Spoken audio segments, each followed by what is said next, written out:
All right, thank you much. My name is Scott Rogers, Chair of the Appropriations Committee. I'd like to call the Appropriations Committee meeting for January 22nd to order at 6:02 p.m. This meeting is being conducted as a hybrid meeting in accordance with the provisions of the open meeting law. It's being streamed live and recorded. Because we have remote participants, all votes taken this evening will be by roll call. Before we begin, I'll state the members of the Appropriations Committee who are present in the room and those participating remotely. For remote participants, I'll confirm that you can hear and be heard. We have Terry Halloran. Here. George Brinkle. Here. And remote, we have Mona Wallace. Here. Thank you so much. And we have a quorum to proceed. Before I launch into an agenda, I just want to make note of, many of you would have seen an obituary, a notice of passing for a former member, Elaine Kelly. Elaine was a longtime servant to Northborough. She started her role in the school committee, I think starting back in 1969, and served through the mid-'80s, so call that roughly 15 years or so. And then I believe she joined Appropriations, this committee, in '98 and served until 2021. So another 23 years above and beyond what she did in the school committee. It's pretty obvious from kind of, the folks that know her, and I think George and Terry, you know her very well, and just the statements that were in the obituary, you could just see she had such a strong advocacy for education, students, teachers, and obviously here in Appropriations, and then where I met her, briefly as we overlap just slightly in my time on Financial Planning Committee. And then I thought it was very telling at the end of her obituary, the family saying that any donations in her memory to be made to Northborough Education Foundation, Northborough Food Pantry. So even with her passing, she's still contributing to our town and our community. So we miss her. But what a career, above and beyond what her career was to serve as a member on town committees and boards. All right, with that, if there is any public comment, it's a reactions and raise hand in Zoom. We don't have any participants here in the meeting. I'll give it just a heartbeat in case anybody in the meeting. I don't see any, so we will move on to the approval of meeting minutes from November 25th. Is there a motion? Mr. Chairman, I move that we approve the minutes of November 25th, 2025 as distributed. Thanks, Terry. Second. Thanks, George. Any discussion on those? Excellent. Hearing none, we got to do this by a roll call. Terry? Aye. George? Aye. Mona? And Scott is an aye. Thank you very much. All right, next up is our main event. We have Chief Griffin here to talk about the police department budget for fiscal '27. Thank you, Mr. Chair. Just give me a second. Okay, sure.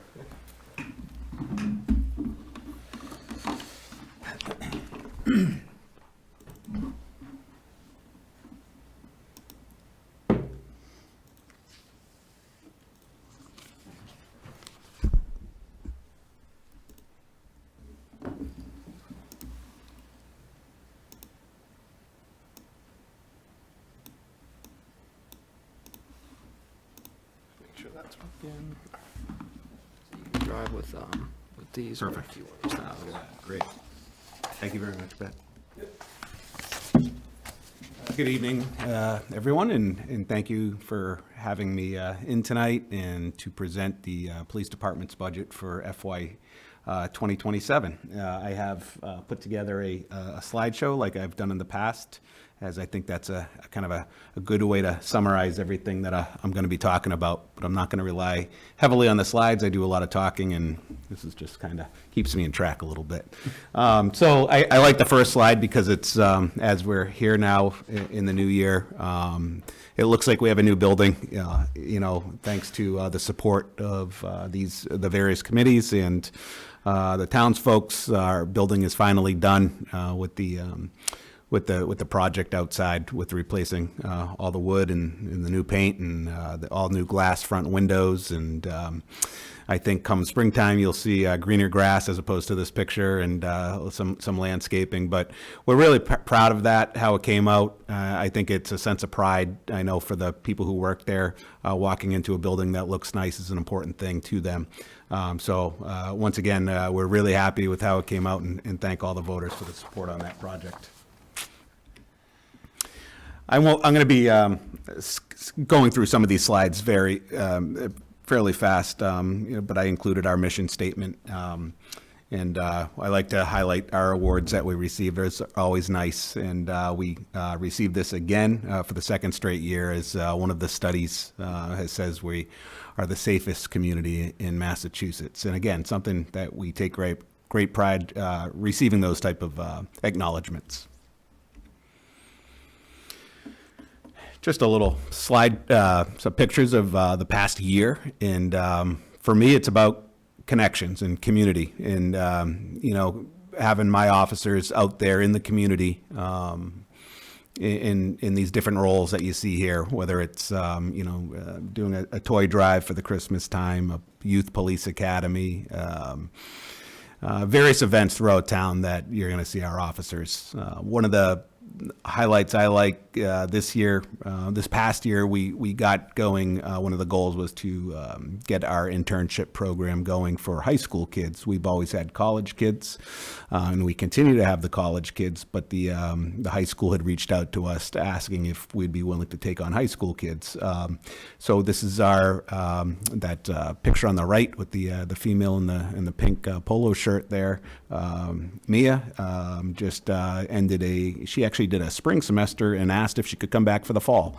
They just recently presented their experience at a fair at the high school just last week, actually. And we have so we had Mia and we had a young man named Jacob, all from town, go to Algonquin, who have expressed interest in criminal justice for their next step beyond high school. And we have another young man that'll be coming on this semester. So really a great connection to match these youth up with our officers. People like data. I like to give data. I like to show people what's going on beyond the police logs and things like that.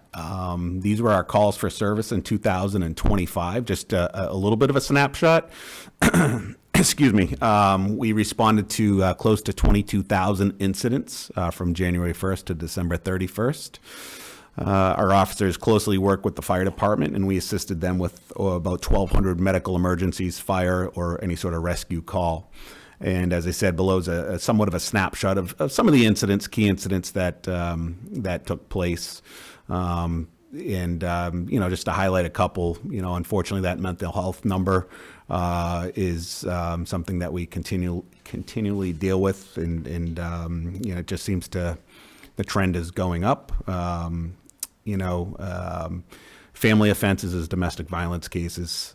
Shoplifting is high, as you can see. What the number that's pretty low is breaking and entering. And I always kind of joke, because when I first started, that number was, we had 12, that's it last year. I mean, we used to have like 12 a month when I first started almost, 26 years ago. And with the improvement of home security cameras and with the various other crimes people can make money on, such as fraud, shoplifting, things like that, the breaking and enterings are way down, which is a good thing, I guess. They've just shifted their attention to other places.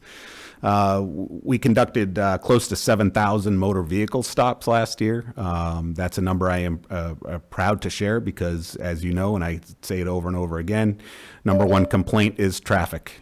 People don't like speeding vehicles. I don't like speeding vehicles. Our officers are out in a very proactive way, keeping our streets safe. Criminal complaints, those are summonses to court, not arrest. We had 155. We had 416 motor vehicle accidents, 246 arrests, and out of those arrests, 116 were for drunk drivers. Again, it's all about keeping the community safe and keeping our streets safe, keeping our families safe. And again, maybe that's why we got that award, because we are keeping our streets safe. Communication side, again, we oversee dispatch. Dispatch is responsible for dispatching police, fire, and EMS. They are very busy. Sometimes it's a one-person operation, not ideal. They handled 4,500 911 calls last year, 18,000 times the business line rang, 24,000 fire transmissions over the radio, and 56,000 police radio transmissions. And this is kind of a yearly, going back to 2021 to 2025, as far as numbers and trends and things like that. And I won't get into it, but and again, COVID clearly was responsible for some of the numbers being lower in, let's say, 21 and maybe even 22 a little bit. But things are ramping up as we go, and people are back to things are back to normal. Our general budget and operations for fiscal year 2027, this is why we're here today. That's our team. We actually had our second annual awards and recognition day just this morning. It's important, when I took over as chief, that our officers and staff dispatchers are recognized. And we have a very small little gathering in the morning. We have breakfast at the station, and we recognized 2025 for significant achievements. And so we'll actually be releasing that information through our social media probably tomorrow to show the residents who did what and what they were recognized for. So that's our team. We're missing a few people in that. A few of our dispatchers couldn't make the picture, but somehow the dog made the picture. We are full-time staffed at 32 for fiscal year, fiscal year 26 and 27. That's the number we're at, and that's how it's broken down as far as patrol officers, sergeants, lieutenants, and your dispatchers. So 32, and we are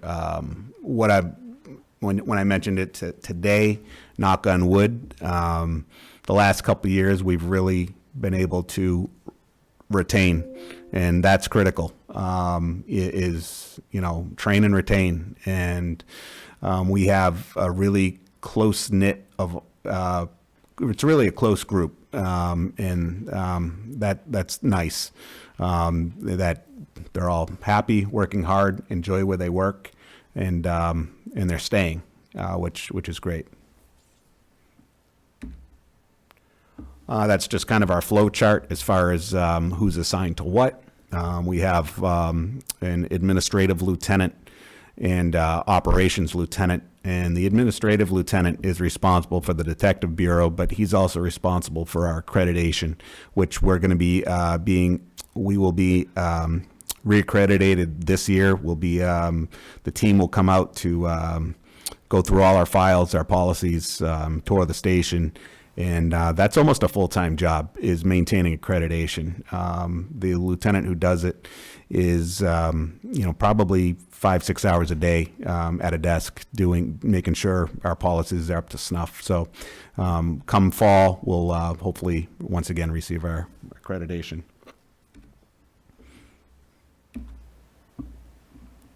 And we're kind of broken down into 4 divisions, right? You have your administrative and your community services, your patrol division, detective division, and dispatchers or communications division.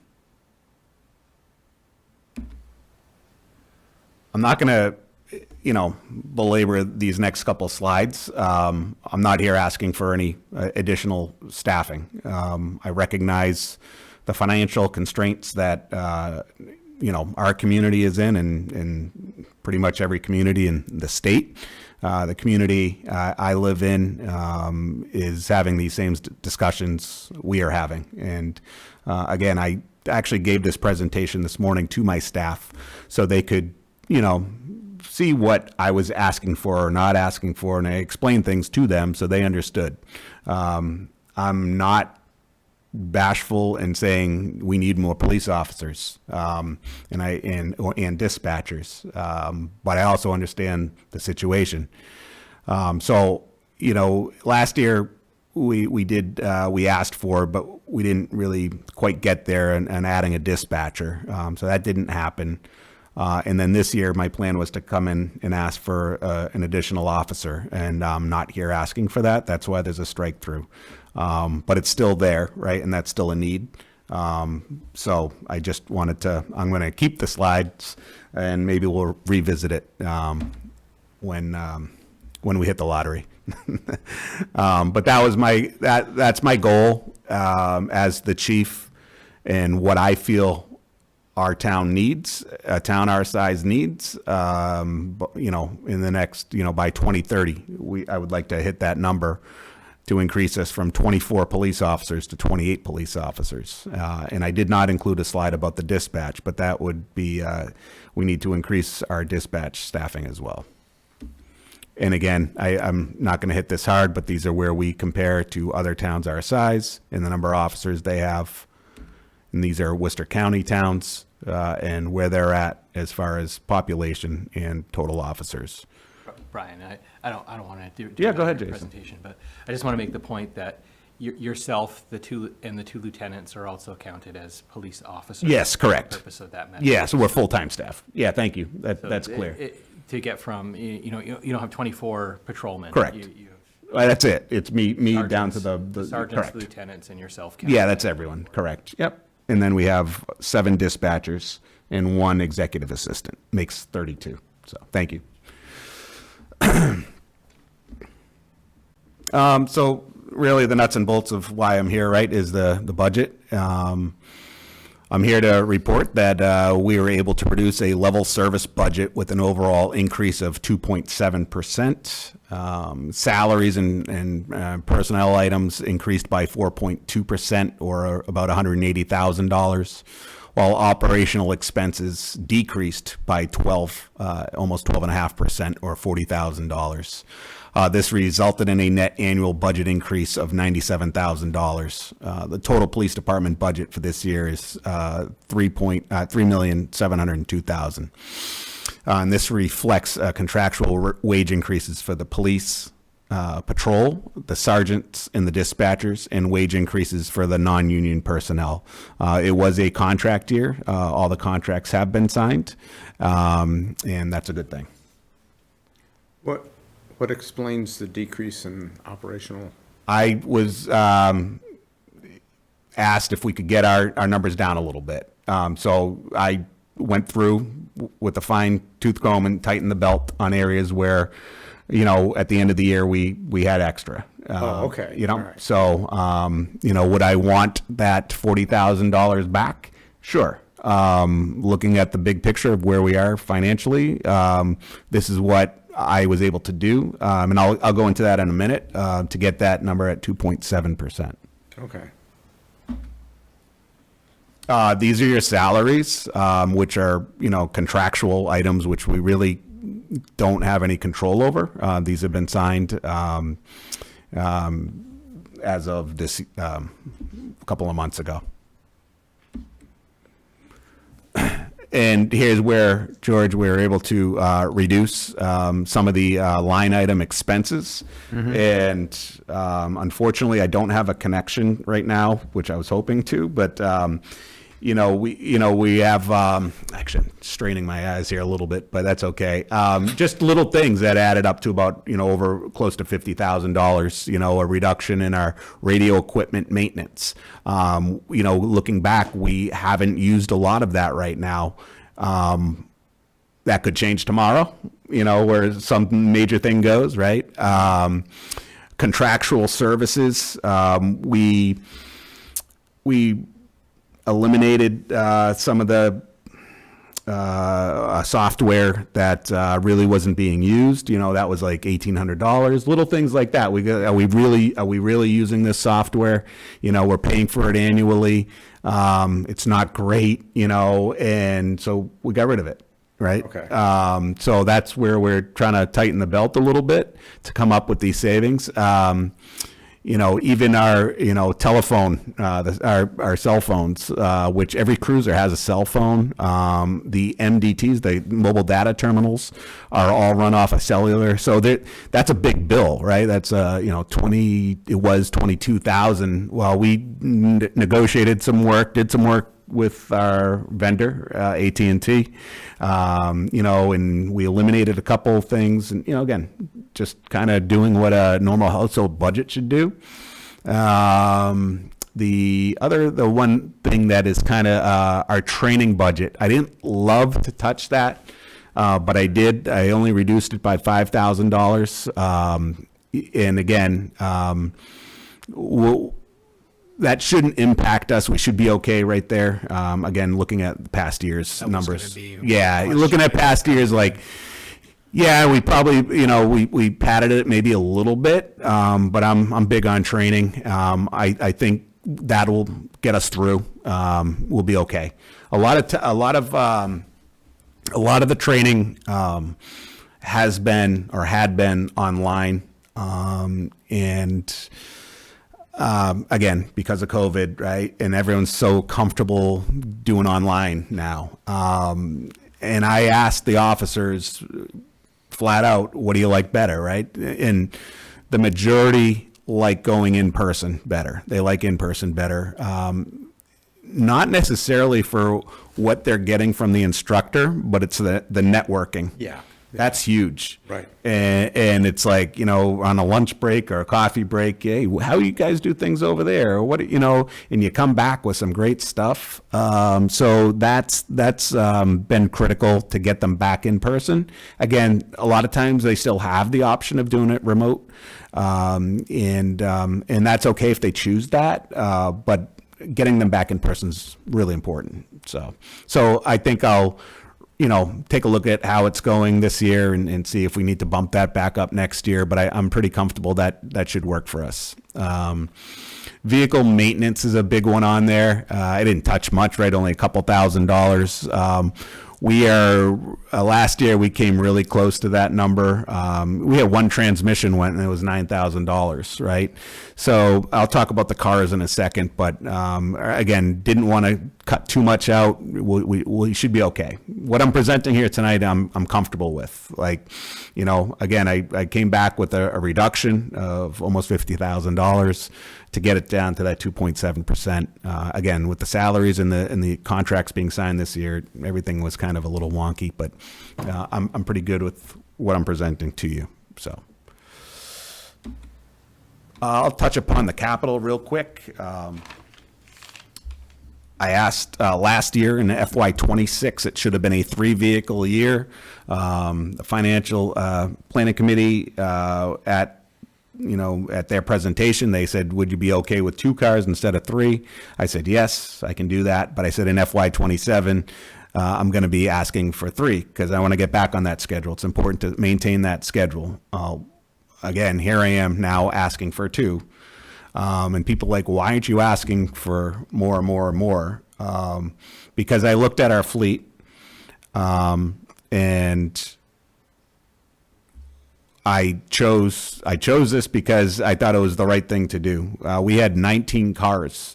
Now, that doesn't mean not everyone has their own car, but we have a couple spares just in case they go down. And I felt we didn't need 19. I think 18 is a better number for a fleet. So here, I'm not asking for that 3rd car. I will be back next year, though, for 3 cars because it is important to maintain that rotation. Our fleet is in really good condition right now, and we're taking these extended warranties out that are really doing well. We are sticking with the Ford product going forward. There's still a Dodge out on the road right now that's fairly new. That was from a couple years ago. Go ahead and hit it. Want to come in? Yeah, and let me just interrupt you, Chief. I just want to acknowledge that another member, Tim Kalen, has joined us. Sure. All set? Welcome, Tim. So we'll stick with the Ford product going forward for your line vehicles. Your administrators might drive Chevys or something like that, but again, I like asking our officers, what do you like driving best? What's the best car? And this is what they're going with for a variety of reasons. These come with the extended warranty, where Chevy and Dodge does not. So we can take the 5 years out on these. We pay a little more money, about $2,900 more, but it's helped us a lot. The Chevy that lost the transmission that I talked about last year was not under warranty. Base price for a police car is $47,000. Then when all is said and done with all the equipment, it brings it up to what you see there is the number is $78,000 to $80,000, and that's the contract. That's non-negotiable, basically. I talk to my fellow chiefs. I go, what are you guys paying for in Westboro and Southboro? And that's the number they're coming back with. So there's, we're still not there with the electric. I get asked every year, and I'm always willing to listen. I've been part of a working group through National Grid. I'll never say never on that. I'm open to a lot of different things. It's just not there yet, in my opinion, for a couple different reasons. And even with the hybrids, the Ford hybrid, we have 3 or 4 of them, and our officers are not totally sold on those yet. They've had some issues with some engine issues. So for this year, I'm not 100% certain if we're going with a gas or hybrid, that the one we're purchasing. It's about a $2,800 difference. I think I budgeted for a hybrid, so I may ask for a gas last minute. We'll see. Still kind of the vendor we deal with is not totally sold on the hybrids either for the Ford product, so we'll see. Brian, I probably want to add that the vehicles are procured under a cooperative procurement through Right.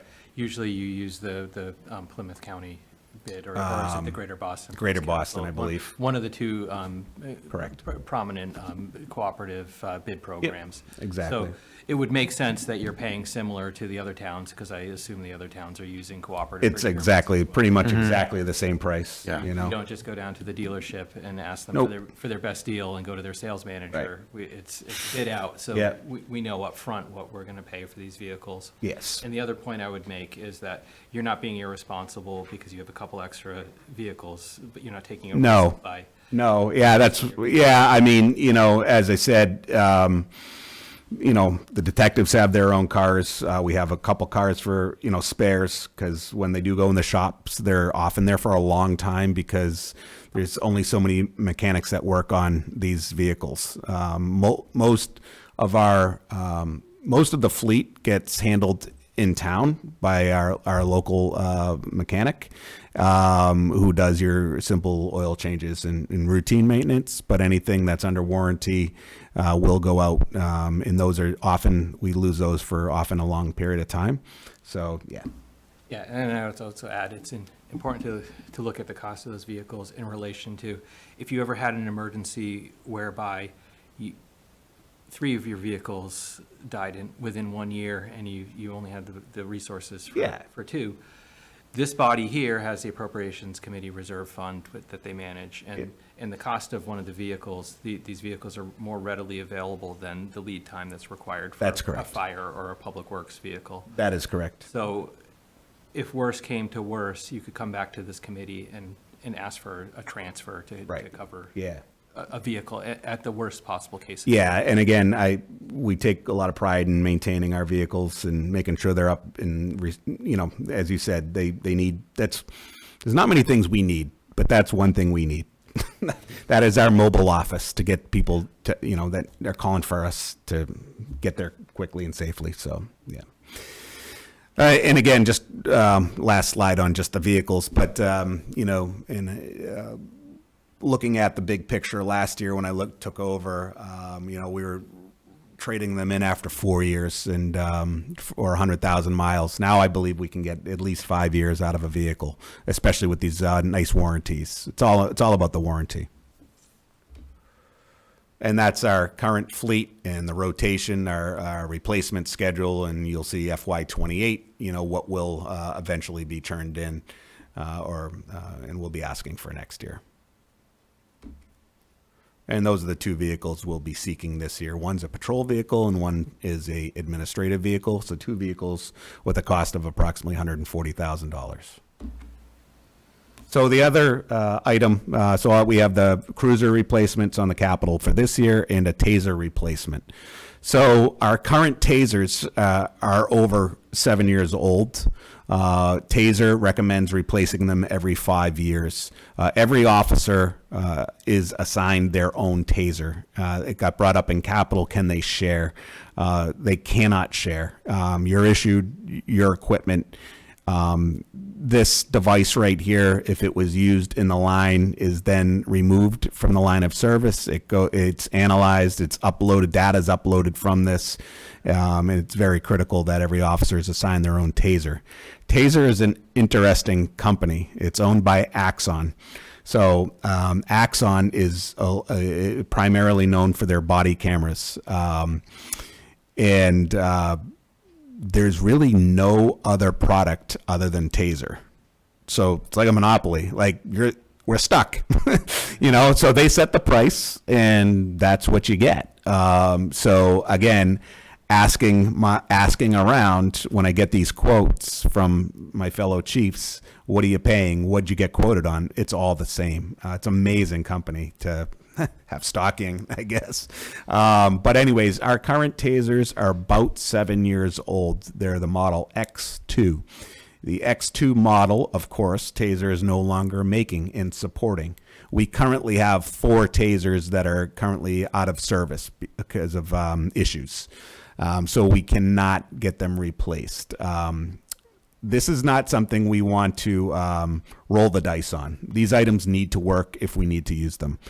We need a scheduled replacement plan. I can't find one in the past. I don't know how we replaced them, and I'm just reporting it. Here I am now as the chief saying, well, we never really had this. How did I don't have an answer for you, but I'm letting you know that they need to be replaced. They're almost 7 years old. We have 4 that are not working. The X10 is what we're proposing. The X10 is the latest and greatest. There's a lot of features on it that will keep our officers safer. This is a tool on the tool belt that we hope we never have to use, but it is a great tool as a de-escalation, non-lethal tool that we have. Oftentimes, we don't use this often, fortunately. But oftentimes just the display of it in a hostile, volatile situation, the display of it will de-escalate the situation without ever after using it, just displaying it. So that's why we need them. 4 are broken, and it's important, I feel, that we get on a track to get this replaced this year. And then in 5 more years, as they recommend, we have a plan in place, right? The capital plan, the long term. So that's the taser replacement request for this year. And last slide. I didn't include all the capital because I know you all have seen it, and I presented it a couple weeks ago. One thing I will talk about, and I don't have it in front of me what year I'm requesting, but it's some security upgrades. And after what happened in Shrewsbury on Friday, that unfortunate event where the car drove through the police station, believed to be intentional, where we've had issues at our station with bricks being thrown through the windows. In Stoughton, I believe it was, on Friday, a individual tried to light the police chief's car on fire. By dousing it with gasoline in the early, 10 in the morning. These issues that we keep hearing about on the news is why I'm preaching security, and not just for my building, for a lot of our buildings. That is on the capital plan to do some small upgrades, including a gate out back. We don't have a gate out back. It's an open campus, if you will, and we really need to tighten it up a little bit. So. But the one thing I did want to talk about tonight briefly, and you're going to hear more of this, is our communications study. So in 2024, I believe it was 24, ARPA money, supported, they allocated $25,000 for a town-wide communication study. That study, we hired a consultant, an expert in the field of communications, who has just basically finalized his draft as to what he found. I let the other committees know that we need to present this to all our committees sometime soon. We need this expert to come in and tell you what he found. Our communications, what he looked at is not just police, but it's police, fire, EMS, DPW, and the schools. In how we talk to each other, interoperability, being able to talk in an emergency situation. We're having, at the police, I can speak for the police, but we're having critical issues right now speaking to each other on a radio. A couple of our site towers are down, and we should be operating off of 5 different towers. We're only operating off of 3. I might be wrong on the number of towers. I get confused on that. But we have issues, especially in the southwest quarter of town, which is we get a lot of volume calls there. That's your Route 9, Route 20, Shops Way, and the Walmart area, where our officers can't speak to each other. So we have to rely on other sources like a cell phone. It's getting bad. And I think I've seen the report. I won't get into too much the technical aspects of it because I don't even really know all of that. Trust me, I don't. But I think he'll be able to explain it to all of our committees and say the town is in need for some serious conversation about what are we going to do here. When you're talking public safety, police, fire, and the schools, we need to be able to communicate to each other, and the price tag's not going to be pretty. Laying it out there, I've heard upwards of $2.5 to $3.5 million. Marlboro just did their communication system over. Again, that's communications, everything. It's from these portable radios to the fiber in the ground to the dispatch consoles that I've had on my Capitol.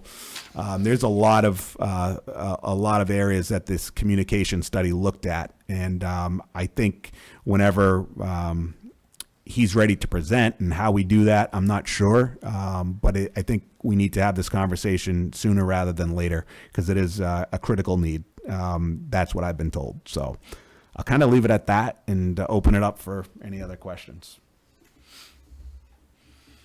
Any questions from members here in the room? Is this in our capital plan?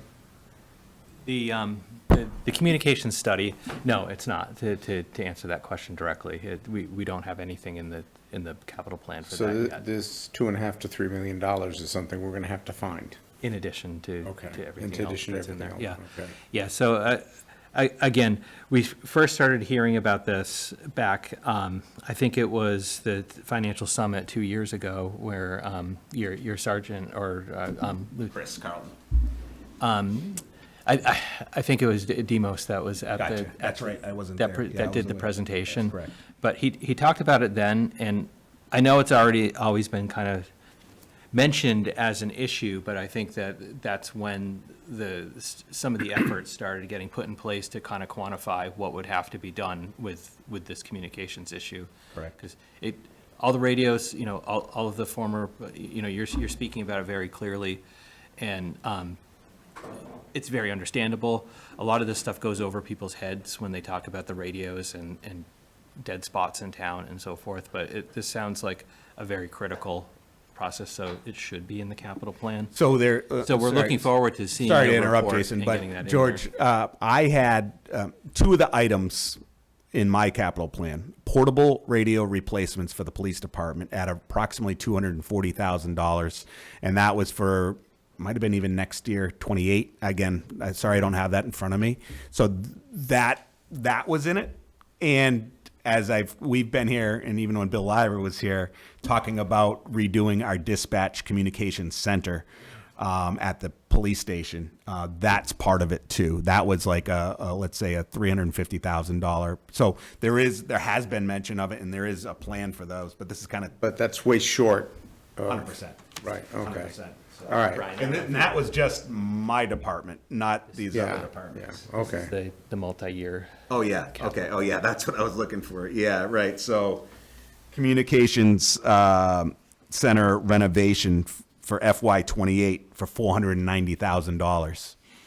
Okay. Okay, so that's not just furniture, that's like Oh, yeah. the guts of a lot of it at our police station, which again oversees fire too and EMS, right? So that's a lot of it.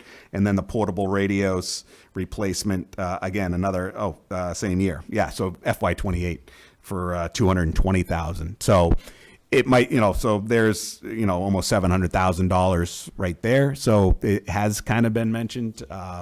It's just that when we did the study, we thought, well, we need to include the schools in this too. So the schools have been on board with this. And again, I do think, I don't know when the appropriate time is, but yeah, it's getting worse, and that's not good. So. Okay. And just another question too, because I know a lot of times you talk about interoperability with the other towns. Correct. Is that part, That would was be that part of it. included in the study 100%. as well? Just 100%. looking at that? Yep, exactly. Yeah, Through you, Mr. Chairman. So last year, we talked about adding the dispatcher, and we didn't do it. Correct. And you had told us at that time that you were going to need a police officer. Correct. And we've got budget constraints, so we're kicking it down the can. Yep. The budget's not going to be any different next year. No. How long are you going to keep kicking this down? When do we as a town say, we need to invest in our police officers? Yeah, I mean, I think that's, again, knocking on wood right now, where I mentioned earlier that we've been able to retain our staff as it is a good thing. I do have 2 people out right now on medical issues, and that was recent. And when we lose 1 or 2, everyone's impacted. Back in like 2016, we were probably down 5 or 6 at one point, whether people left for other employment, injuries, things like that. It does get critical. There's a town nearby. I'm friends with their chief, and they're a town about our size, and they were extremely short-staffed this past summer for a variety of reasons. So part of requesting more officers is in those events where right now our bench isn't very deep. So when you lose 1 or 2 people for legit reasons, as I said, we're all impacted. So I'm mindful of that, and I'm not afraid to ask. I think, and I agree with you, I don't think next year is going to be any better, but I will probably be entertaining that next year, because I'm not going to let it go away. And when people say, what do you need? I say, I need a few more people. I'm not asking for 12. I'm not at, I need like 4 would be great. I think that's a comfortable number for the town of Northborough, including dispatch too. There's no reason ever we should have 1 dispatcher working, and that's not the case now. And there's no reason ever we should have 2 police officers working, and that sometimes is the case now. We're just too big. It's not 1982. We're busier. We got a way more daytime population coming through our town. So I will be back, Terry, and asking for that. Well, I would ask the administration to kind of think about where else they could find $70,000 for at least get this thing kick-started. Right. Because we can't just, it's not going to get any better next year. Nope. It's just like the issue we're going to have with the firefighters, where we tried to set up a reserve fund, and the town said, no, okay, so you're going Right. to have that problem. Exactly. So we're just doing the same thing. Yeah. here. And it doesn't make logistical sense for the police department. There's $90 million in town spending, and if we have only 2 officers out, that's not good. No. And I don't want to be the one sitting here going, gee, I wish we had that guy. I just think we're being penny wise and pound foolish sometimes. And yeah, I know we all have a budget issue and we don't want to see 2.5. And there are other ways to skin a cat. And I hope over the next several weeks we'll discover different ways to skin that cat. But I don't think that this is a good thing that the administration is trying to do. and I'll leave it at Well, that.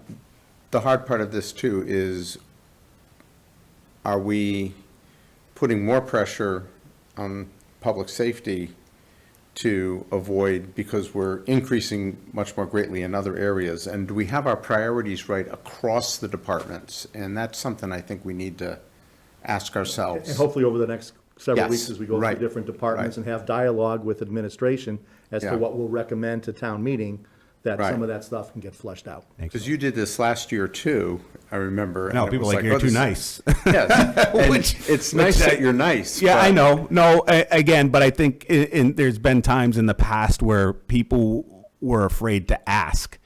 Yes, I'm not asking at this year, but I am letting you know that that is my plan, right? So, Yeah.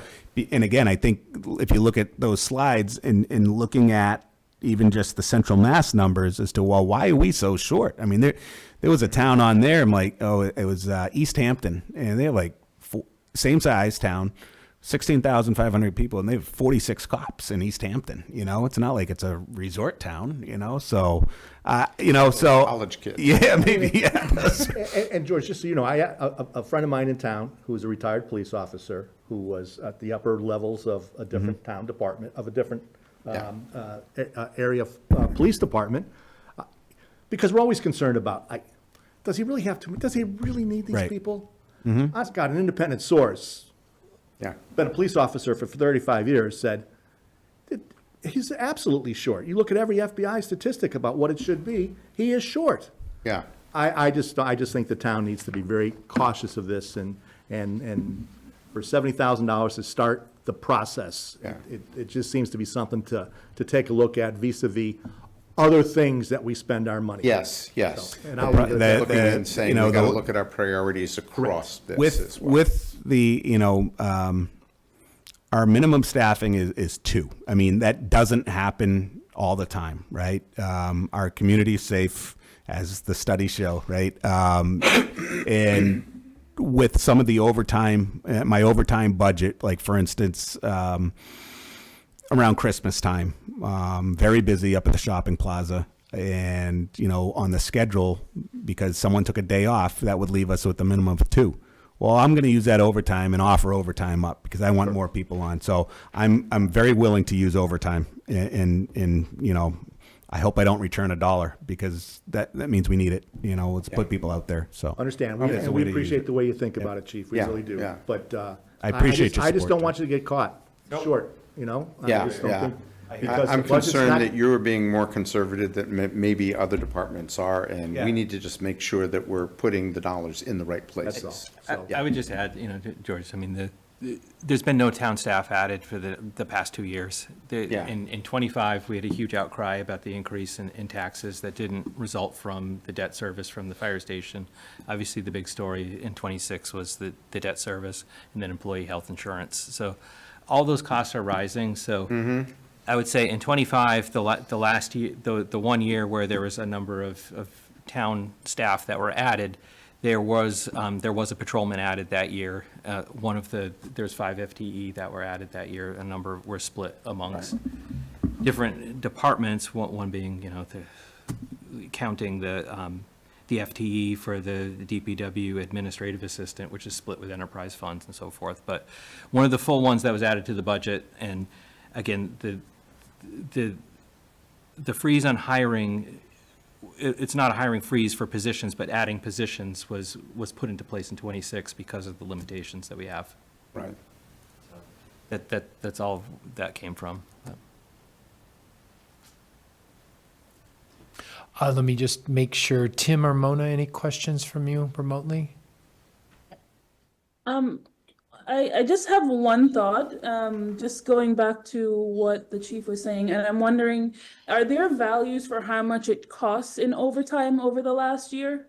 And just seeing how much you actually spend on overtime and how much, if that could be even applied to having another 2 or 3 officers rather than, I don't know, I don't want to phrase it, but basically kind of overworking the current people that we do have.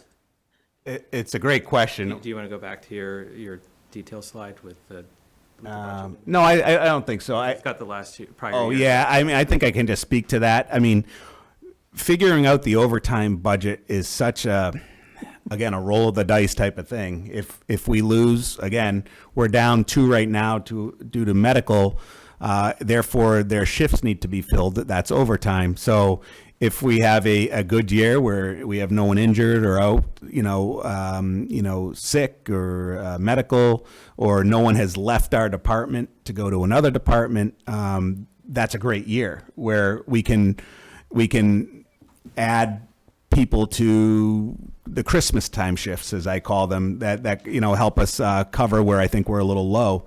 But it's really just you roll the dice type of thing and cross your fingers, because again, right now we're down 2 just briefly. I got to fill that, and that overtime can go really quick. So it's really just we throw that number out there because just generally that's kind of been what we spend every year. Maybe not even. I can certainly again offer more shifts to officers to get more officers out on the road. I don't have a problem doing that, but it's just I'm a little conservative because I just don't know what's coming down the road. I lose again 1 or 2 people, and my overtime is impacted greatly. So it's really hard to predict. There But I go. think, There you go. Yeah. Mona brings up a good point, though, that if, for the cost of increasing 1 officer, maybe Right. some of that overtime is an expense. So it's not a net Right. plus It 70. wouldn't be a net, say, 70,000 for Right. another officer. I understand because what you you're could saying. decrease overtime for it. Sure. Exactly. Yep. It's a way to look at it. Great suggestion, Mona. Thank you. So as it stands, I think your budget is 150,000 for overtime. I don't think it would cut in half if you added somebody. Yeah. It's about 200,000. So the budget's 150. I think in prior years, we've spent near that, between 100 and 150. And then I can't see, Tim, any questions from you? No, I'm good, but thanks for asking. Okay, thanks. If there are no further questions or comments, Chief, thank you so much. Thanks. Have a nice night, everybody. Very great presentation, very good Yeah. Thanks, on the Steve. Thanks, George. level Thanks, of details. Thanks, Pat. Thanks, Pat.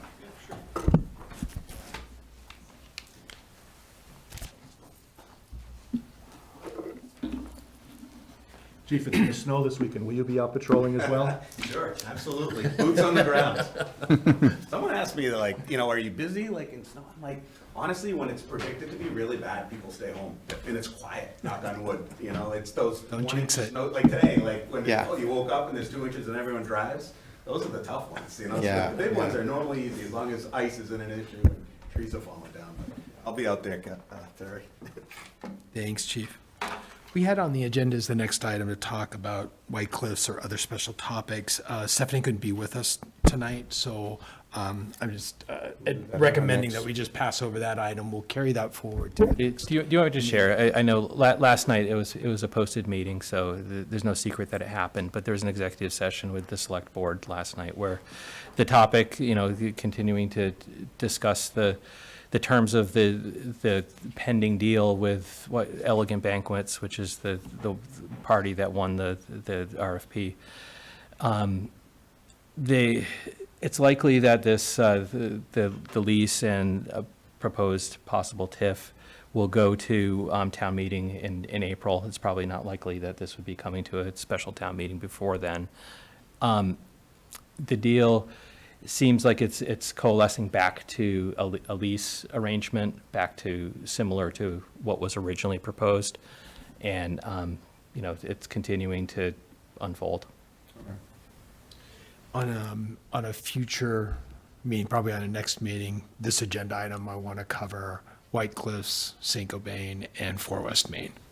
So those are the items I'd be yeah. asking. in Right, I terms mean, I of think White Cliffs transfers is of obviously the properties. most important out of those. The concept of TIFs and St. Gobain, that's a topic of consideration that's not as urgent as making the deal for White Cliffs, but that's something that's continuing to unfold as well. I just want this committee to, stay aware of those, large-scale property transfers and associated projects like that. So I think it's important for us, for them to be, we can keep on top of those as well. Great. So, Jason, if we could, let's talk about financial updates and the latest information.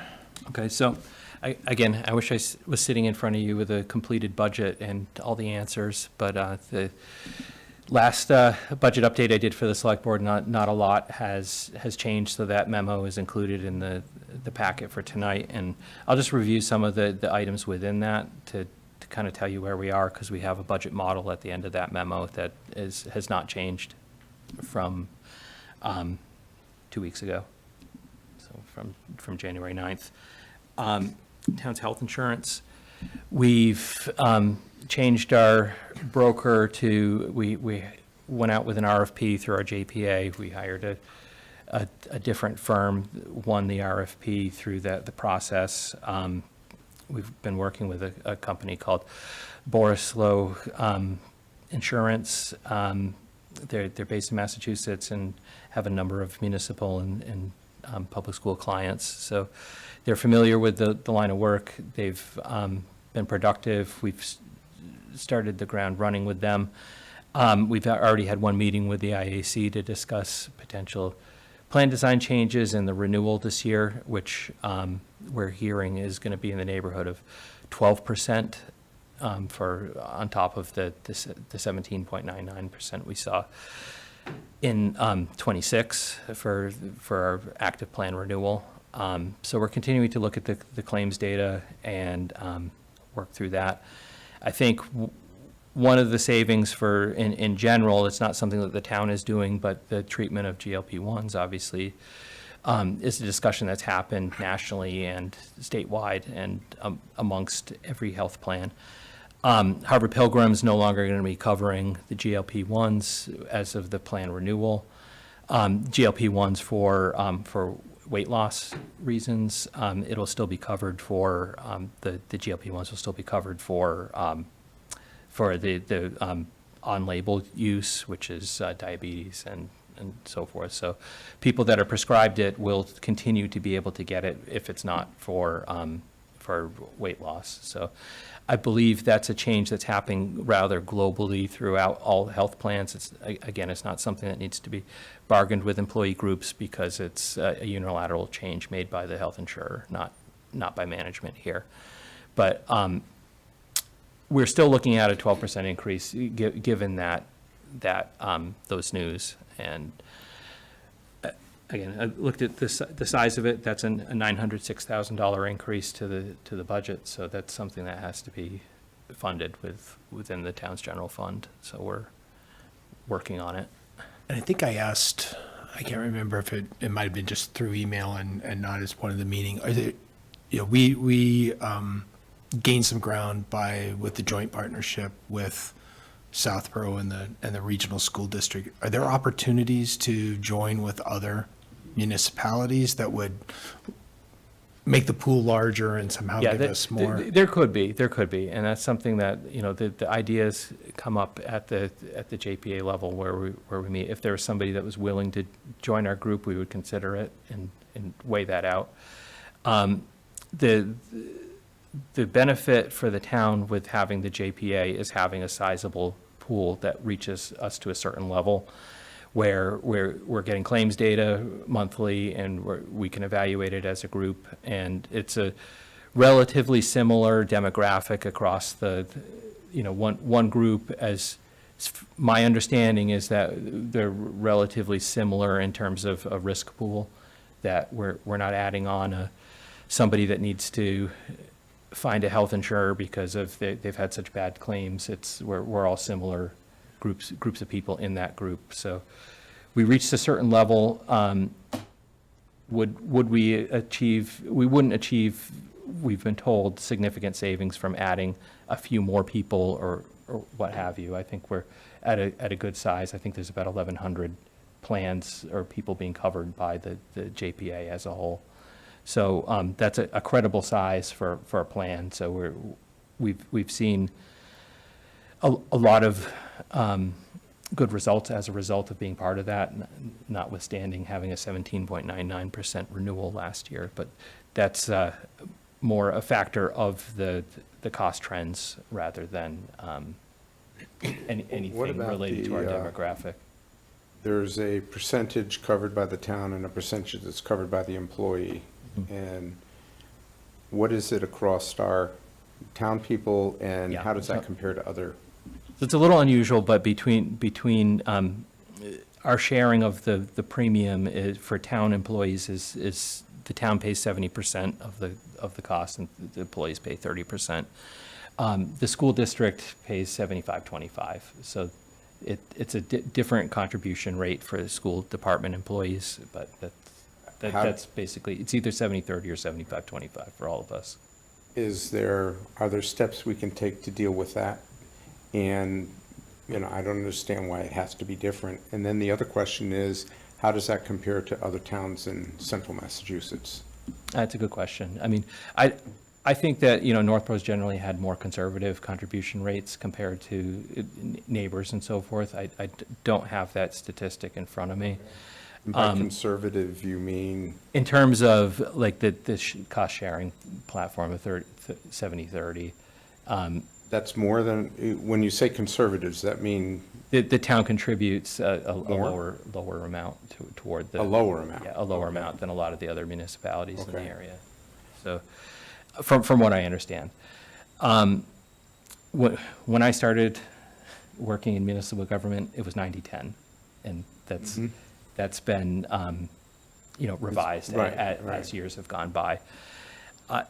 If those contribution rates were to change, it would involve collective bargaining with the employee groups, because, again, it's a compensation package. The one tangible benefit that we have beyond the salaries is generally the health insurance. So that would be, we would likely have to make concessions in terms of wages, wage increases if we were to increase that insurance contribution rate.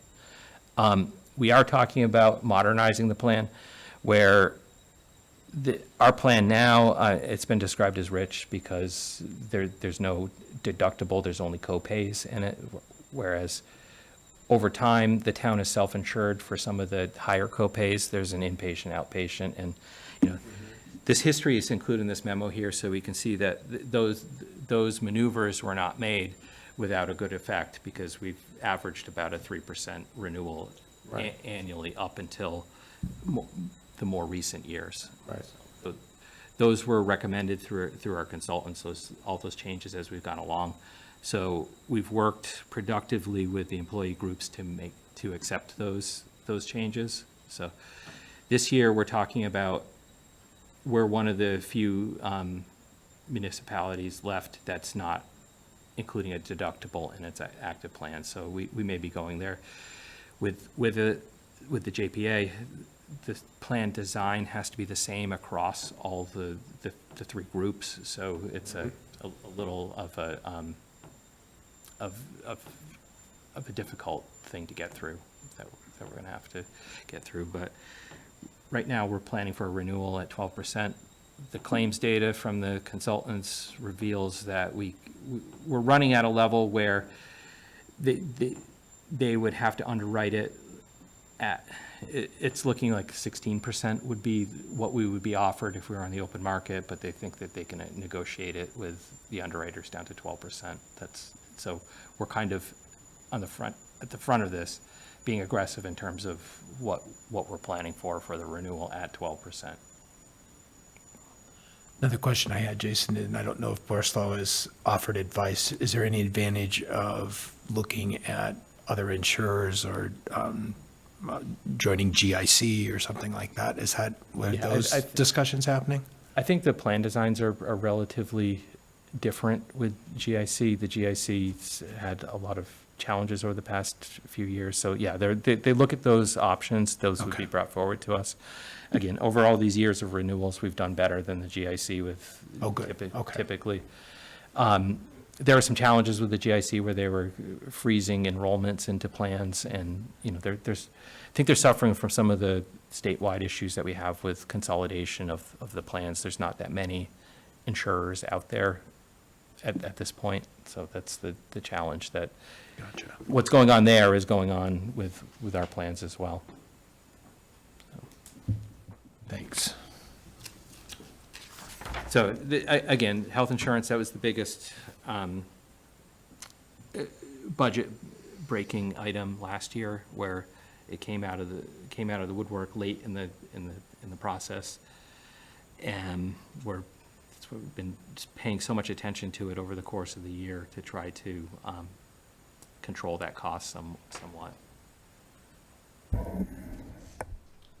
So, again, going through this memo, we're talking about that, where we're at with where the school budgets are likely to come in. They're coming in at 7.75%, the last iteration of the school's budget. They're not seeing a likelihood that they're going to come off of that number.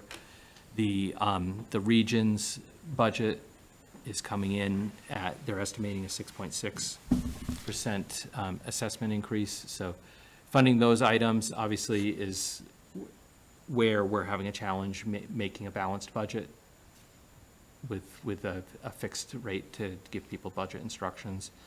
So what happened was, we were presented with this 12% health insurance. We budgeted for that.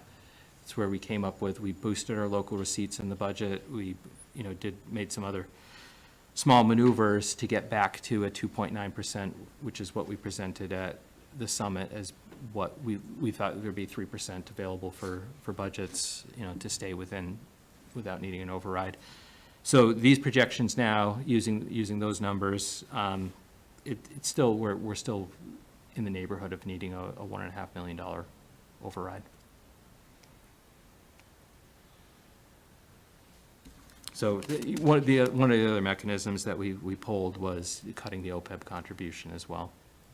So that's something we can do on it, and not degrade the town's financial position in a big way on a short-term basis, but bringing that back again is going to be, looking at next year, the year after that, all of the demands. It's hard to tell people that a liability on paper is something important to fund to bring back into the budget. So that's the challenge of something like that. But it plays into OPEB, pension liability, those play into our long-term liabilities, and they show up, our credit rating agencies that look at us independently.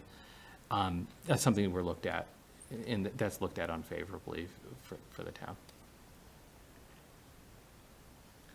Jason, I had a question then on kind of the summary, the last page of the memo where you've got more of the details of the budget. Yep. I just couldn't remember the types of items that sum up under other fixed costs. Yeah, so other fixed costs, that's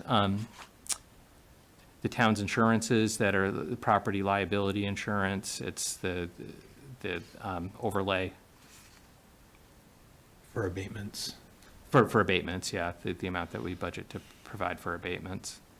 It's obviously going up because we need to add a contribution to overlay again, to bring that back, because 26, that was one of the last minute budget maneuvers made, was cutting the overlay because we had a decent balance in the overlay reserve.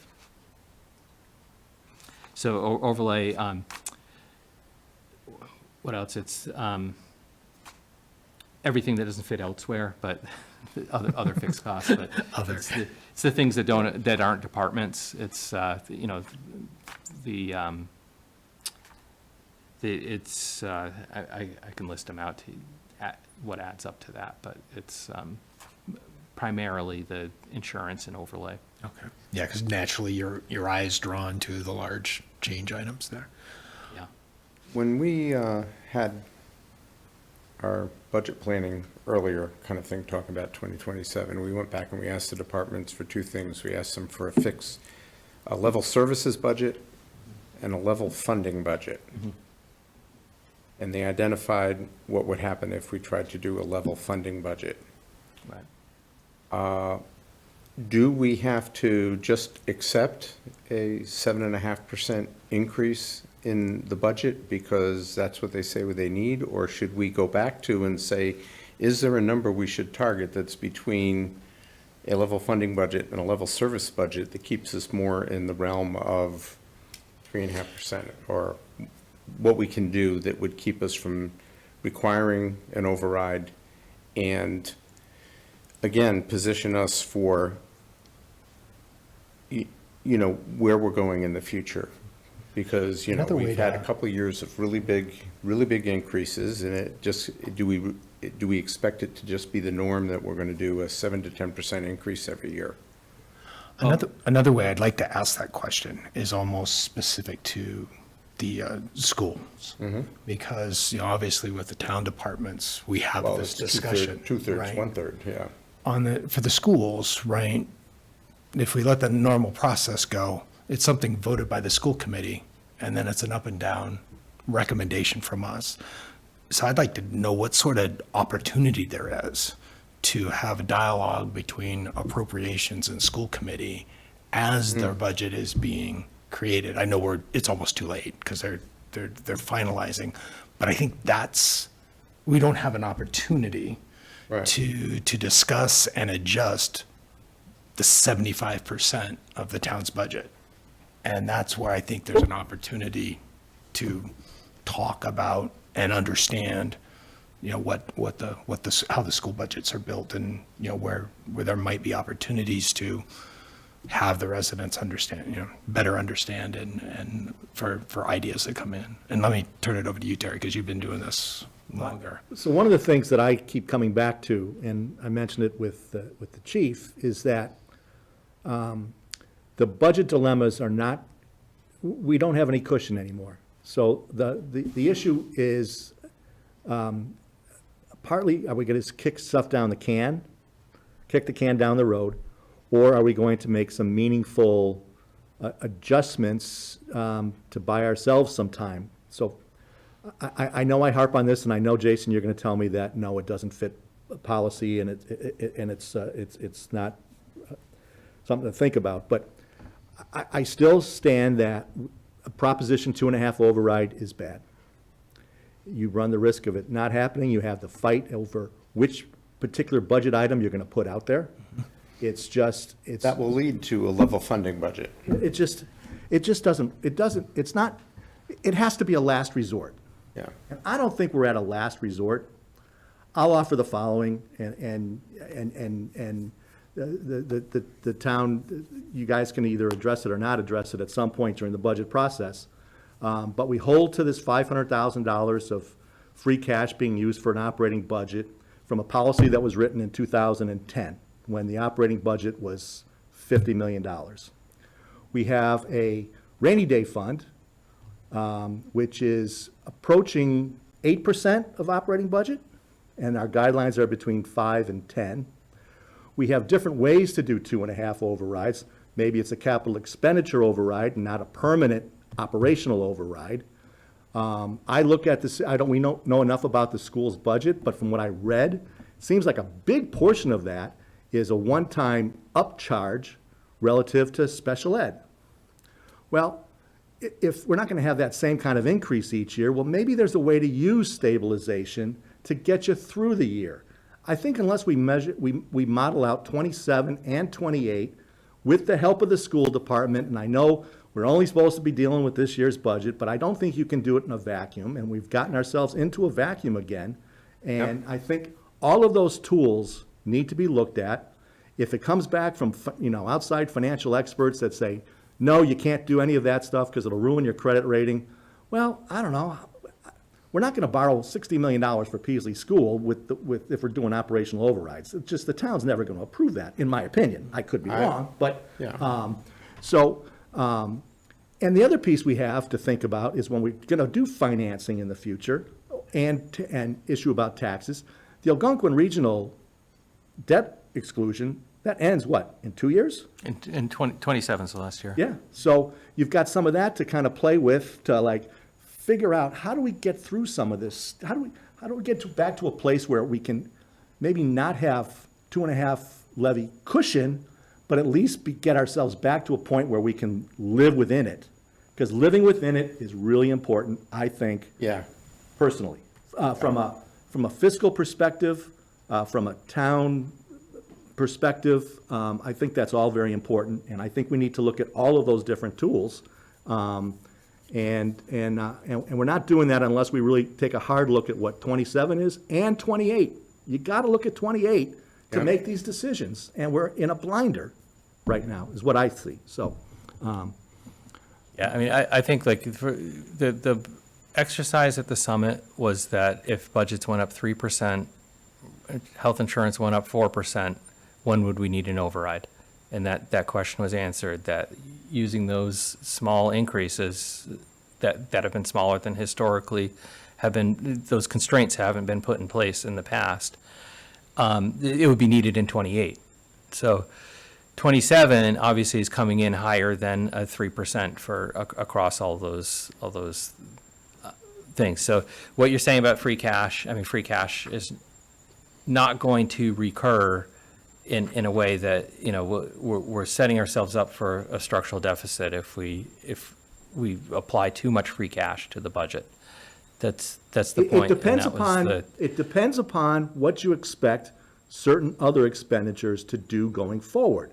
If special education costs, right, are not going to ramp up at the level that they have this year, then maybe you're not in a structural deficit.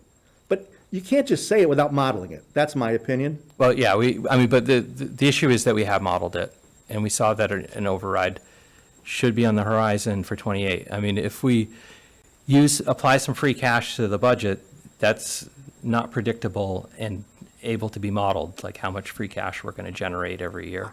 All I'm looking for is a way to get you through, how to defer 2.5 as long as you can. That's what I would be looking at. If I've got a stabilization and a reserve fund, that's 8% of my operating budget, and I'm going to tax people and ask for a 2.5 override, I mean, that's the purpose of building up that fund. You don't have to take it all, but if you have $8 million in that fund, and you take $1 million, and you take $250 from this, and I haven't even discussed yet the trash issue. Yeah. There are levers that we can pull to avoid 2.5. But I don't believe that the town is looking at that seriously, frankly, so. Yeah, so again, that would be a policy decision to make to use more free cash in the budget. But again, going back to the recessionary period in 2008, that led to the creation of those financial policies. It wasn't the recessionary period of 2008 that led to that period. It was overspending 8 years prior to that. It wasn't that 2008 year. We had a whole bunch of stuff that led up to it. It wasn't just because there was a recession that we needed those policies. We were in those structural deficits before that. So, and to say that there's a fixed dollar amount that you won't use, that was a number based in 2010, I don't think has financial credibility any longer. I understand why we try to hold to it. It makes a lot of sense that we don't want to borrow, but we do have debt capacity as well. And I think trying to avoid 2.5, and if you're going to do 2.5, I don't like it from a standpoint of operational, because that's permanent.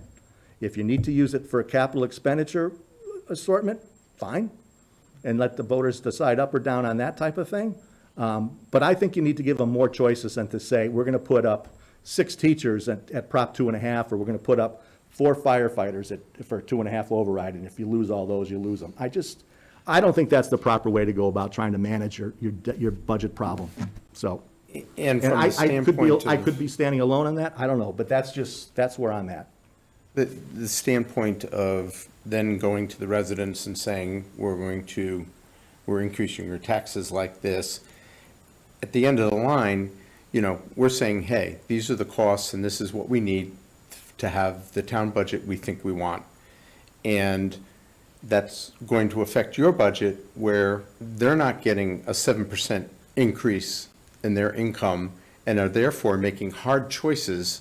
Every individual household is making hard choices of how they're going to handle the tax increase on top of everything else. And I think clearly last year we got a message that people are starting to notice.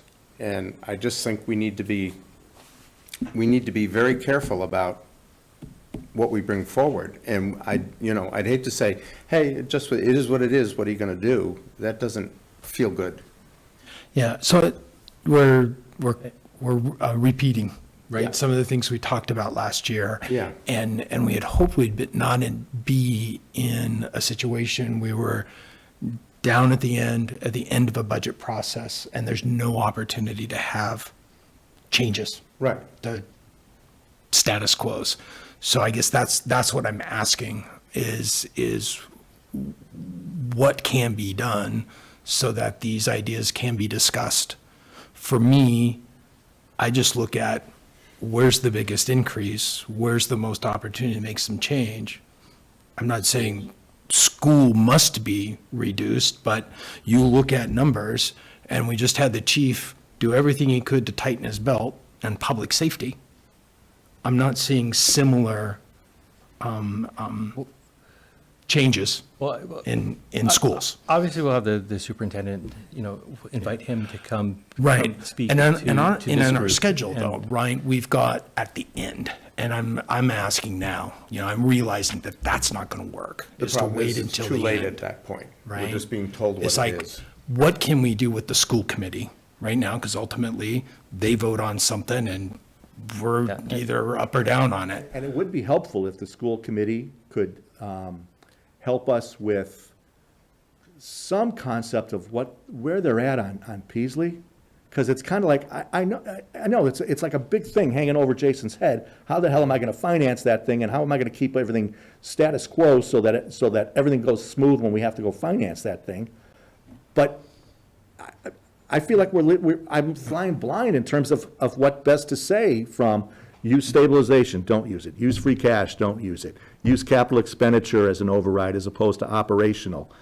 Force people to cut X so that we can get a dispatcher. I feel like I fly blind and I'm not able to give the proper recommendation either to town management, to town meeting, or even to our esteemed colleagues on the financial staff. I'd like to add some value, but I can't without more info. So I'm wondering if, we're scheduled for our next meeting, I think February. Third. Yeah, well, we've got the 3rd. I'd like, can there be some discussion We with? can reach out to the schools. Yeah, see if reach out they're and available see- to do an update and maybe even come back again for a second meeting. Yeah, that's what I'm thinking we're needed, that focusing some more on that area. That's where the opportunity is. Yeah, I understand the sped costs have increased. I would like to hear the plan for if we bring in reserves to tide us through. To And- make and sure it again, is and I'm not one-time. saying that applying reserves to a one-time expense is not, that's not unwise. That's a Right. a reasonable thing to do. Hearing how, I've never heard of sped expenses going down. So But it's a rate of increase, right? Yeah. Because when you look at the amount of increase this year, I think, And I think it heard was like that at their 1.3 budget million or meeting. so. I heard that it was a one-time kind of, it's so up. we need to investigate Because that. I don't know much about it. I read it from Greg, in one of Greg's memos somewhere. The number in my head was 1.3 million. Well, if you take 1.3 million out of that budget increase, right, and then, and fund that in a different way, and then everything else becomes a much more normalized after that, maybe we So can avoid figure out a an way to do override. it. But we So- just can't just say, oh, Again, the challenge that I want to point out with that is just that if you apply it as a one-time revenue, as a transfer from reserves to cover an operating budget increase, we start from that as a base. We don't have that in our levy capacity. So that's the comment about a operating deficit. I understand that. So getting us through like a one-time expense, if we think that their budget would, not only not take off on a trajectory from that point, that it would reduce or something to Or that. normalize at any fashion, right? Or be a 0% increase for the next year. I mean, that's that's not that's gonna probably not even reasonable. But you always have 2.5% to 3% between new growth and whatever. So if you fund it if you funded $1.5 million, right, between free cash and your stabilization fund on a one-time basis, you had a zero levy limit issue, right? Then you're going to grow 2.5% plus new growth, so say 3%. At least you got a fighting chance Yeah, to so- avoid it. So again, I think there'd be some value to bring the schools in to understand what they mean, because I think that they're talking about the circuit breaker that's a reimbursement that comes the next year after the expenses, after they apply for them. So these increased expenses will be subject to a reimbursement in the it's called the Special Education Revolving Fund, so SSERF, but Okay. everybody calls it circuit breaker. Right? So this fund, revolving fund, they have this annually where they get about $1 million. That's a reimbursement for the prior years. So increased costs will subject us to a higher, and I believe that's part of the plan for why next year would not be as difficult to. 28? 28 will be not as difficult, because the reimbursements from the current will come in, the Right. increased reimbursements from the increased costs will come in the next year. Okay? So So that's a path. it would have value to see some of those ideas play out and see Right. what's meant by Because, it. because if you go to 2.5 this year, right, knowing that you've got that, well, then you raised it permanently. That's not good. You don't even know if it'll get passed. You don't know what you're gonna put on. You're gonna put party A versus party B. If it takes a village, that ain't the village, right? So I just think we need a lot more information and a lot more modeling of how all that stuff works, and to be more open to using some funds differently than we've ever thought of before, because we're in a different world than we've ever been in before. And probably will take contributions from a few different areas, right? Yeah, To- use all your levers, right? You know, I haven't heard, we haven't got our report from financial planning about what they think about all of those things. And what's also important is about what our debt's gonna look like, knowing that you got the Algonquin coming off. Do you take, historically, we've always tried to use free cash for capital expenditures. Well, maybe this year it's not that year to do that. Maybe because you've got that, but it depends on what Peasley's gonna look like. So you've got all these different things over the next 24 months that we need to have all the info to have some tools to figure out what's the best approach for all of this. That's, Right. Yeah, well, again, you're pointing out another challenging aspect to the modeling, which is the capital plan. And I included in the packet, it's the full Yep. capital plan. But if you skip to the end of it, you can kind of see where, I'm trying to figure out the adjustments for yeah, what would actually be presented, and what would we actually borrow for and Right. going forward. So there's just a lot of assumptions that have to be made, and again, the point is not to pick on one group or of the budget versus the other.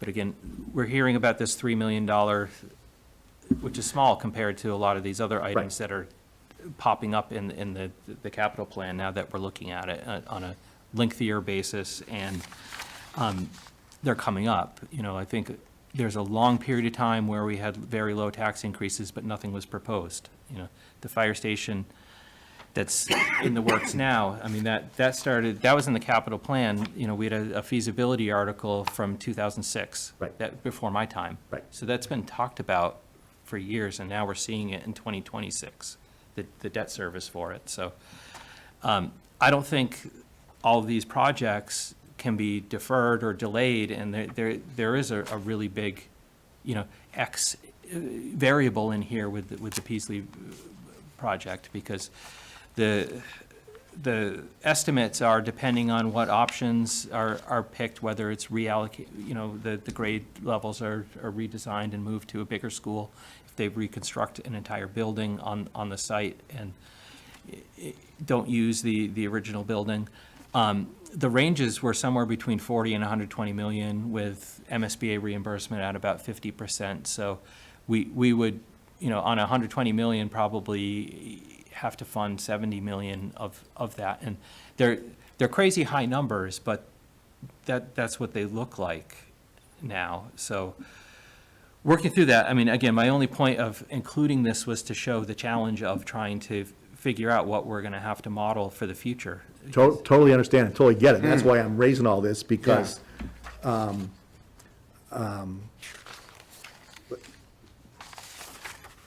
it's gonna get, I mean, it's messy, right? I mean, we're in a environment that, I know you sent a memo around a little while ago about affordability of the taxes and stuff like Well, the that. affordability was in quotes, and I say that as a joke. Because there's not one thing in this entire Commonwealth of Massachusetts that's affordable. So, Right.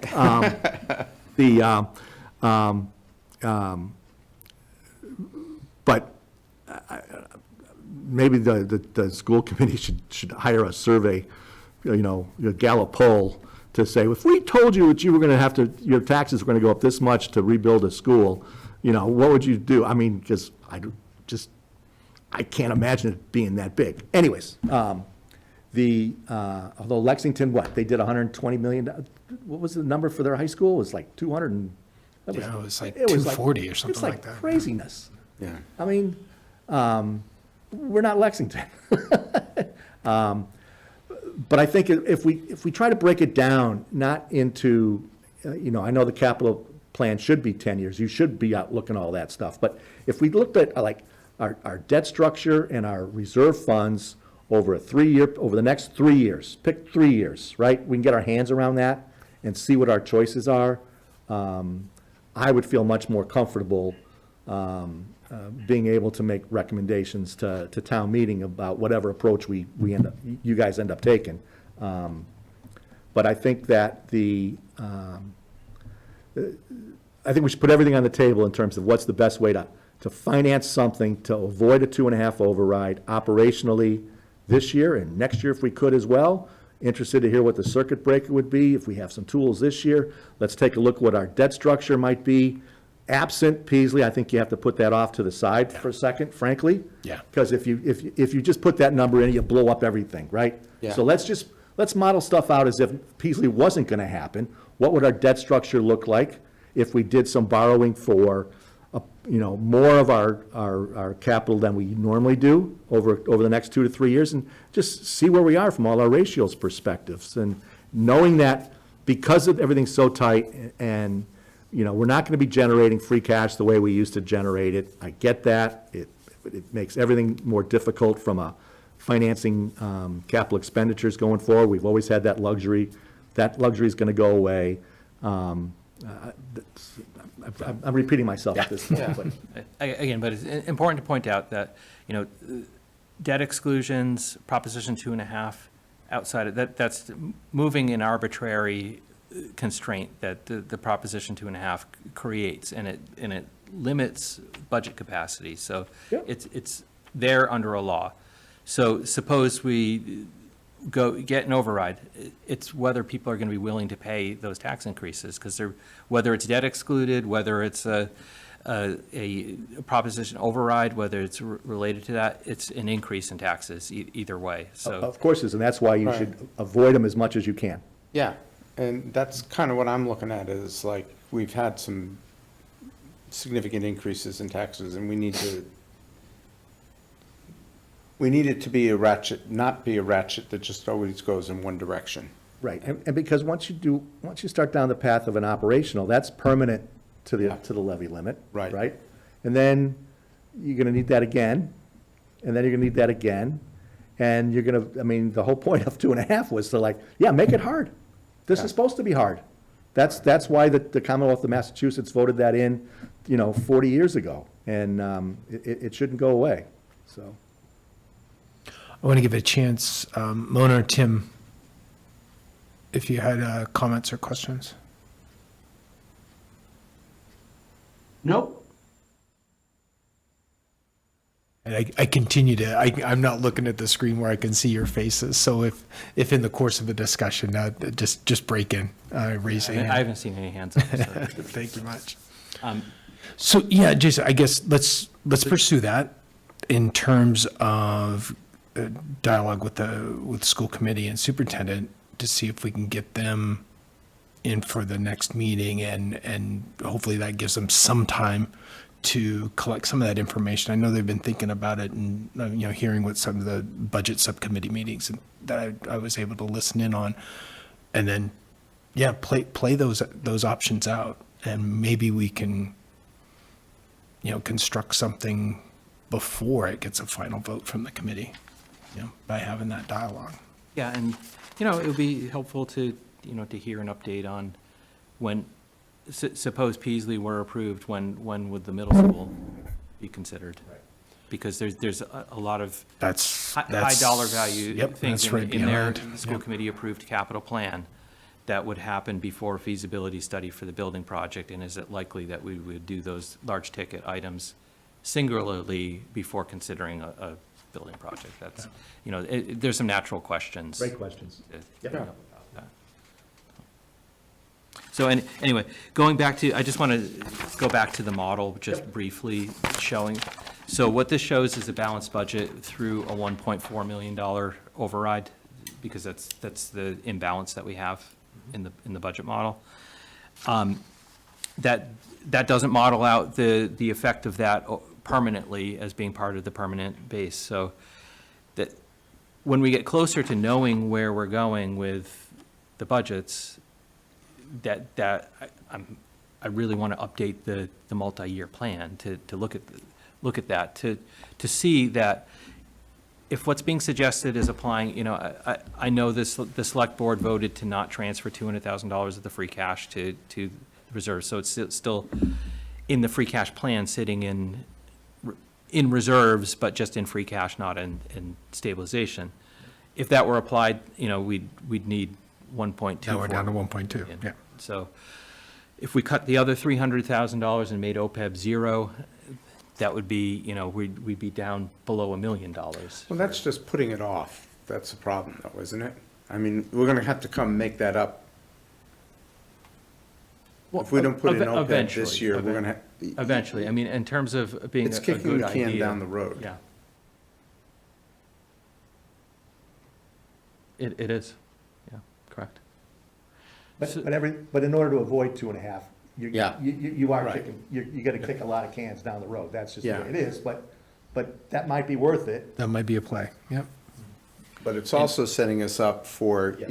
it's like, It gets back to the contest is, how long can we avoid tightening the belt on what we spend operationally? And eventually, it's going to catch up with us, and if we do just those things, but we don't focus on how do we decrease our rate of growth, all we've done is put it off for a year. That's true.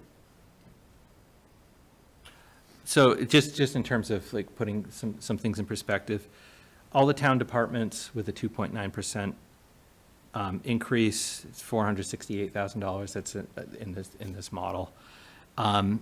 So that 2.9% of the town departments equates to $468,000. We have an increase in non-excluded debt service coming from on the heels of the capital plan and what was approved for new debt. Health insurance, that's a $906,000, at 12% is a $906,000 increase. The retirement assessment is, have that modeled as $360,000. And those are what are typically fixed costs. The retirement assessment, we'd still have to pay that regardless of whether we employed anybody, because it's typically making payments on an unfunded liability that was chronically underfunded for years. Yeah. I want to make that point, that the pension contribution is generally not for the current employees, because the current employees are paying a higher contribution rate to the pension system. They're paying Right. approximately 11% into the system. The solid waste subsidy, that's what I wanted to get to. I'm working with the Public Works Director to put together some information surrounding that. We are still at the highest of our neighbors in terms of pay-as-you-throw trash bags, because they were set so high originally. I think Grafton is close. In comparison to other communities, I know, if people are reading the paper, our neighbors in Grafton are having budget troubles as well. They've more recently, and again, this is where the details get confusing about some of this stuff. This town has operated the Solid Waste Enterprise Fund as an enterprise fund for years, over amount of time. In an enterprise fund, charges a user fee. So we've typically had a budget of $550,000 for selling bags to people. We don't always spend all of the budget, so we have their certified free cash, so we use the fund balance toward that budget. And then the difference is the general fund subsidy. So all of the local communities that have pay-as-you-throw with purchasing the bags and so forth, they all have a degree of a subsidy. There's nobody out there that's funding their trash program with just the sale of the bags. There's a solid waste subsidy in each one of the communities. So we're surveying it. So like I said, I don't mean to go on a big, long tangent about Grafton, but they were saying that they are going to raise their bag fees, which they had the second to highest on the list of the local communities. They were, I think one of their bag prices was the same as ours, but they said that they were going to raise theirs and eliminate the subsidy, which was implicit because it was behind the scenes, because the taxes are funding all of the program, except for they have a receipt for the bag fees in the general fund, so they take them in the general fund. So that's borne behind, that deficit is borne behind the scenes, so it's not apparent, but they're bringing that forward. That's what their plan is, from what I understand. It's similar. Their total enterprise fund budget is similar to ours, so they're in a similar position now. So looking at it, and I know somebody spoke at the last select board meeting, but we were going to try to use an example of a household that may not use many trash bags. Like say you can get away with one town trash bag, a small trash bag a week, and you're a very low user. Some weeks maybe it's two. It's $1.50 for a small trash bag. So those bags, I mean, that seems very reasonable if you can live with that. I mean, if you're filling a dumpster full of trash bags, then obviously that would be much more expensive for a household like that. But again, if you used one or two bags, that's $1.50 a week. So I think it's like, if you used every other week 2 bags, that would be like $120 a year, something in that neighborhood. If you modeled out the cost to the average single-family taxpayer for funding this this 691 that we have in the budget for the subsidy, that amounts to about $100 per household. So that household would be exposed, related to solid waste, that is the lowest user of 1 or 2 bags a week, about $200-something a year. The competition, if the town were to get out of the solid waste business altogether, the competition generally, and this is how the town that I live in works as well, there's no town service that everybody calls a private hauler. My bill is about $50 a month. That would be $600 a year in comparison. So for a household that doesn't use a lot of trash bags, it's, the subsidy plus the bags could actually be a savings versus the private hauler. So again, we're trying to put some information together so people can make an informed decision about that. Do we have a model, or is there a way to model that if you wanted to take the subsidy to zero, it would be this price on bags? Yeah, so we'd have to increase them more than 100% to. I mean, just based on what you said, the kind of the 120 plus 100. 550 is the revenue that we. But then if you added $1 to the bag, it would reduce the subsidy to something. I mean, is there kind of we a could potentially balance reduce there? it, but What percentage of the town households use the trash bags versus a private hauler? it's a good question. I mean, I think we'll have some of that information when I work with the Public Works Director. Okay, on it. yeah, Off the top of my head, I don't know. okay, yeah, but that, I don't remember. right, honestly. Because if we're trying to avoid a 2.5, just, yep. it's there. Because, and based on that explanation, if I'm currently spending 120 in bags and another 100 on subsidy, if you double my bags. And it gets you out of a I'm 2.5 still- problem. I'm still good, right? Right. It's a wash. So I think that's why we keep bringing it up. Yeah, I it's think the most challenge, important the becau- challenge with an enterprise fund, I'm sorry, I That's don't mean okay. to cut you off, Terry, but That- the risk that, when this has been talked about in the past, when, earlier when those, I know that the fees haven't changed for years, but they came out, and it was felt so high that if they were raised beyond that in a number of years ago, that it would send the program into a spiral, because we would not be able to collect more people be incentivized to say, I don't want to deal with these bags. I'm just going to pay the additional amount. At what point, I know now, I'm in the size of a household that would use a small bag. When my kids were younger and you're filling up a trash barrel every week, I would be like, I don't need the inconvenience. I'm going to pay the $50 because I'm going to use that much in large bags anyway. But again, the thought was that if we increased it too much, people would look at the convenience of the private hauler. And pay even more. And pay even more Yeah.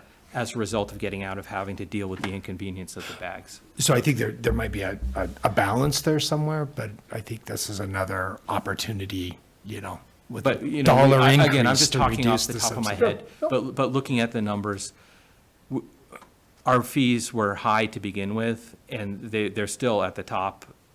Not saying that everybody else isn't going to increase theirs to be more than what they have now, but it's not going to be as simple as just raising it double, so we'll have, over $1 million of. Yeah, no, I don't think I wouldn't expect that to be the outcome, because we've talked before about you raise it too far, it drives people away, and now you've got no revenue stream. But just to have some adjustment, because they haven't been adjusted in a long time. The fear makes would be sense to not me. making the revenue budget and then having a needing to have the general fund the deficit. That's a problem. That's, No question.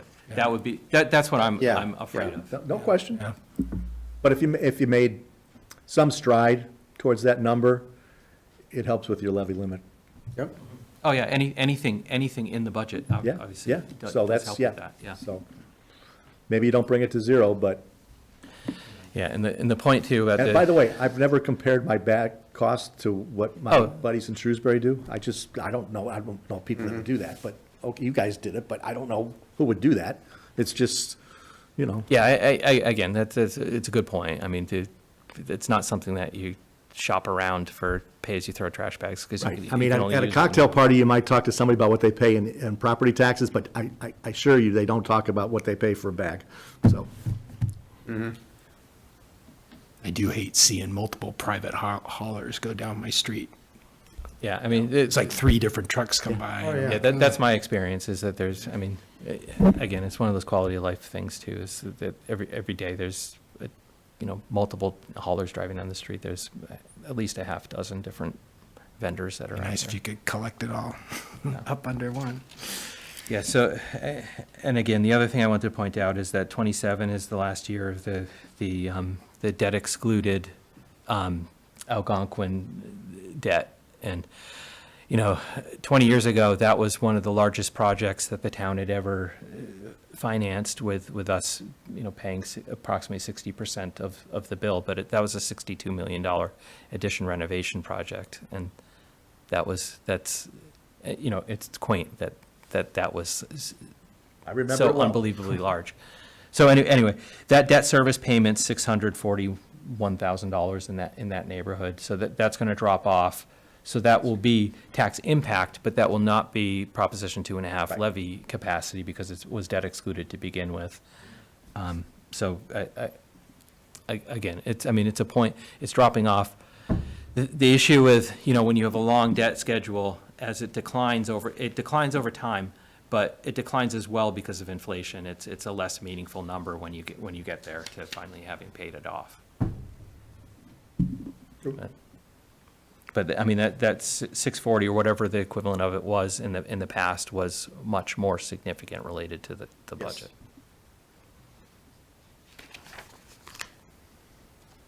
Any other budget items? I have one last one, Jason. Sure. So we heard from police. I know we're going to focus on schools and some of the other, larger departments. Do you have the same level of details in terms of draft budget book pages for Well, the other? the finished project, I have their departments? budget workbooks, but I don't have that. It was meant to, the budget submissions from people were meant to generate a document like the one that was, Right, I guess what, those have not been created yet. maybe not in that format, but do you have even, or could you create a table that Yes. had then the numbers, library, senior center, rec, and all the other Yes. departments? If we could add that in the packet for next time, then that gives us a chance to like go, check, check, check. We don't need to dig deeper, and we can stay focused on the bigger items. If that's in and compiled and making up the current 2.9, I think that would be helpful for us, right? And then we can just have the details, or have sufficient details to be able to see. Yeah, I mean, We're good. I can work on that That would be good for the next packet, yeah. That'd be awesome, thank you. Yeah, and again, not to go out too much on a tangent, but Brian referenced it where he said that he wasn't sure where his budget was going, but this has been one of the challenges when you get into a year where the wages aren't settled, and we're settling the union contracts late. He was Still have budgeting. one open, What's that? or are they all closed? They're all closed. Okay. This last select board meeting, they voted to approve Okay. to ratify the Municipal Employees Association. So again, for 27, the fire union is open for that year, so the management's continuing to bargain with that employee group for next year, so that's unsettled for the next year. But for 26, all of the groups are settled. Schools? The schools are going into bargaining for start in 27. 26 was the last year of their budget, so they're off cycle from the town unions. Yep. But so again, more to that point with Brian, he didn't know what his increase was going to be until we plugged in the transfers that were related to the settlements and the retro payments related to that. And I'm not sure exactly what date, but they all have been kind of late fall, early winter. And with the employees, so Northborough municipal employees, that one coming in January, this month. So again, it's been when he says he doesn't know what his budget was going up, we had to quantify what those transfers were going to be. So it moved his number around a little bit, and that's what he was referencing when he was up there. But that's been a major complication this year. So our biggest expense is generally the personnel as a service organization, and having assumptions that get trued up. It's been a lot of work. It was easy, anybody could do it. Yeah. And then I think from a capital perspective, financial planning is still working on seeing if there's been some revisions through what we saw January 9th. I think this one is. What is Yeah, the one that you there's just some, gave us on this there's some one? very minor changes. Yeah. These are the what was in the packet is the most up-to-date Yeah. numbers that we have. So again, the exercise for the debt projections, to that point, if we say it's affordable under our debt projections, it doesn't mean that people are going to be willing or want to spend 10% of the general fund's budget on debt service. That's just what the debt policy was in our financial policies. And again, I put affordability in quotes because as it stands, our debt service does not meet that. It's not that high. So Right. it's been drawn down over years, and now it's increasing. I mean, Yep. we had a large influx of debt related to the fire station. Obviously, that was the biggest item in the most recent bond issue. But yeah, we want to look at that in terms of how does it look out projecting these projects Right. in the future? And that's the challenge we're going to have, is figuring out, well, what would actually likely would we be borrowing in? Because we wouldn't want to harm one or not consider one project because we, quote, can't afford it, because there's a bunch of other things that are not likely to happen in the plan.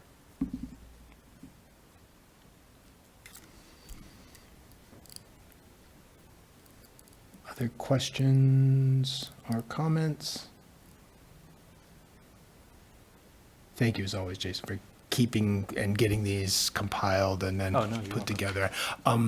And as happened on preparation for this meeting, I actually thought it was good that as soon as you have something, get it into the packet like you did, and then even if it means some updates, and I know some came today, just late, but as soon as you have it, I like that, so I'd rather have, some Right, people should coming have some in. time to review, Yeah, and that's that's really a helpful. completely fair request. But a lot of this stuff we're getting the day of, or still working on. In terms of, so we've got February 3rd on the books. Did we have another one already in the, Yeah, I think we proposed some dates. and I think we're gonna need, a few, right?